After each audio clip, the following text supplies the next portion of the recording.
खबर महाराष्ट्र के अहिल्यानगर से है, जहां पर हिंदुओं की निजी जमीन पर शव दफनाने की कोशिश ने लैंड जिहाद की साजिश को एक बार फिर से उजागर कर दिया है। बता दें कि बाबूडी घुमट मौजे क्षेत्र में हिंदुओं और प्रशासन के बीच तनाव की स्थिति साफ तौर पर देखने को मिली है। 19 मई की शाम गांव की मुस्लिम महिला शहनाज शेख की मौत के बाद कुछ लोग उसके शव को अशोक झिने, विनोद पंचमुख और बाबू साहिब नामक हिंदू व्यक्तियों की निजी जमीन पर दफनाने के लिए ले गए। स्थानीय हिंदुओं ने इस पर तीखा विरोध जता दिया और शव को अपनी जमीन पर दफनाने नहीं दिया, जिसके चलते शव लगभग 15 घंटे तक उसी जमीन पर रख दिया गया। दरअसल गांव में मुसलमानों के लिए दफनाने के लिए पहले से ही ग्राम पंचायत द्वारा 3 गुंठा जमीन आवंटित है। इसके बावजूद जिहादी तत्व जानबूझकर हिंदुओं की निजी जमीन पर कब्जा करने की कोशिश कर रहे थे।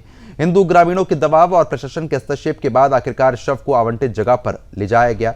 तहसीलदार ने स्पष्ट कर दिया कि निजी जमीन पर दफनाने की कोई अनुमति नहीं दी जा सकती। पुलिस उपाधीक्षक ने भी कड़ा रुख अपनाते हुए कहा कि जबरन कब्जे की कोशिश बर्दाश्त नहीं की जाएगी। ये सामान्य घटना नहीं बल्कि लैंड जिहाद की सोची समझी रणनीति है। मृत्यु के बहाने हिंदुओं की जमीन पर कब्जा करने की कोशिश है। पहले शव दफनाने वहां पर पहुंचते हैं, फिर कब्रिस्तान बनाने की मांग कर देते हैं और अंत में पूरी जमीन पर कब्जा कर लिया जाता है। अहिल्यानगर की यह घटना पूरे महाराष्ट्र के लिए चेतावनी है कि लैंड जिहाद अब गांव-गांव तक पहुंच रहा है।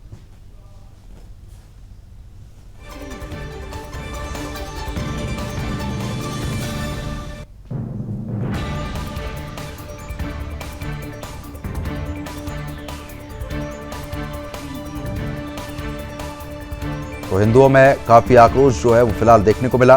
बाबुर्डी घुमट गांव में गट क्रमांक 1993 यह जमीन पूरी तरह से कानूनी रूप से निजी संपत्ति है। 7/12 के अनुसार अशोक झिने, विनोद पंचमुख और भाऊसाहेब लांडगे आधिकारिक से तौर पर इसके मालिक के रूप में पंजीकृत है। यह पूरी तरह से निजी और मालकी वाला भूखंड है। कल 19 मई 2026 को शाम 6 बजे उस गांव की एक मृतक महिला शहनाज बाबूलाल शेख के पार्थिव शरीर को हमारे इस निजी संपत्ति में दफनाने के लिए लाया गया।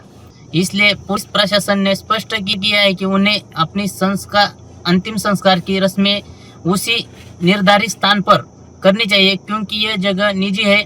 प्रशासन द्वारा बार बार समझाने और कानूनी आदेश देने के बावजूद संबंधित समूह प्रशासन की एक भी बात सुनने को तैयार नहीं है। कल शाम से अब तक पार्थिव शरीर को इसी स्थान पर रखकर अवैध मांगों के लिए दबाव बना रही है।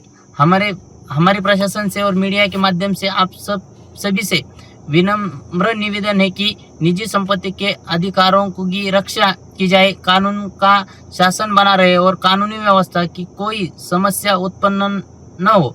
इसके लिए प्रशासन को तुरंत कठोर कानूनी कदम उठाने चाहिए, अन्यथा बजरंग दल ये जगह खाली करने के लिए तैयार है।